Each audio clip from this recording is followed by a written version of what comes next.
கிறிஸ்துவிலே மிகவும் பிரியமானவர்களே, 20/4/2026 உங்களை சந்திப்பதில் மகிழ்ச்சி அடைகிறேன். வாருங்கள், ஒரு நிமிடம் நாம் ஜெபிப்போம்.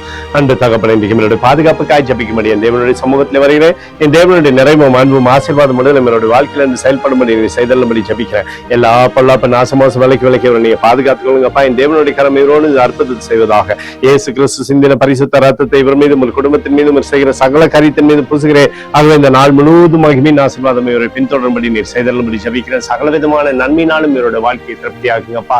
சங்கீதம் 17:8 கண்மணியை போல என்னை காத்தரலும் என்று சொல்லி எழுதப்பட்டக்கூடிய வார்த்தையின்படி கண்ணின் மணி போல இவரை காத்து நீங்க சகல விதமான ஆசீர்வாதத்தை இவருடைய வாழ்க்கையில கொடுங்க, பாதுகாத்து வழி நடத்துங்க. இயேசுவின் நாமத்திலே ஒப்புக்கொண்டு ஜெபிக்கிறேன் நல்ல பிதாவே, ஆமென். பிரியமான ஜெப பங்காளரே, ஒரு நிமிடம் நம்ம இந்திய தேசத்திற்காகவும் ஜெபிப்போம். அன்பு தகப்பனே, 20/4/2026 தேசத்தின் நன்மைக்காய் ஜெபிக்கும்படியாய் உங்களுடைய சமூகத்தில் வருகிறேன். இந்திய தேசம் நீ ஆசீர்வதிக்கும்படியாய் ஜெபிக்கிறேன். ஆசீர்வதிங்க. தேசமானது நன்மையை பார்க்கும்படி நீர் செய்தல்லும்படி ஜெபிக்கிறோம். உடைய கிருபை கோலும் கைத்தறியும் தேசத்தை தேற்றட்டும். உடைய அற்புதத்தின் கரம் தேசத்திலிருந்து சகலவிதமான நன்மையும் தரும்படி நீர் செய்தல்லும்படியாய் ஜெபிக்கிறேனப்பா. எங்களுக்காக அடித்து நொறுக்கப்பட்டு கூடிய இயேசு கிறிஸ்து அவர் சிந்தின வெளியேறப்பட்ட ரத்தத்தை வைத்து ஒப்பு கொடுக்கிறேன். அத்தோடு இந்திய தேசத்தில் எழுப்புதலை தரும்படியாய் ஜெபிக்கிறேன். எழுப்புதலை தருவீராக. எழுப்புதலை எங்கள் கண்கள் பார்க்கும்படி நீர் ஆசீர்வதிக்கும்படி ஜெபிக்கிறேன்.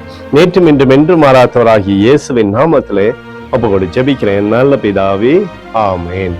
பிரியமான ஜெப பங்காளரே, ஆண்டவர் நம்மளுடைய ஜெபத்தை கேட்டிருக்கிறார். இந்த நாள் முழுவதும் கர்த்தராகிய இயேசு கிறிஸ்துவுக்குள் நீங்கள் வளரும்படி வாழ்த்தி ஆசீர்வதிக்கிறேன். ஆமென்.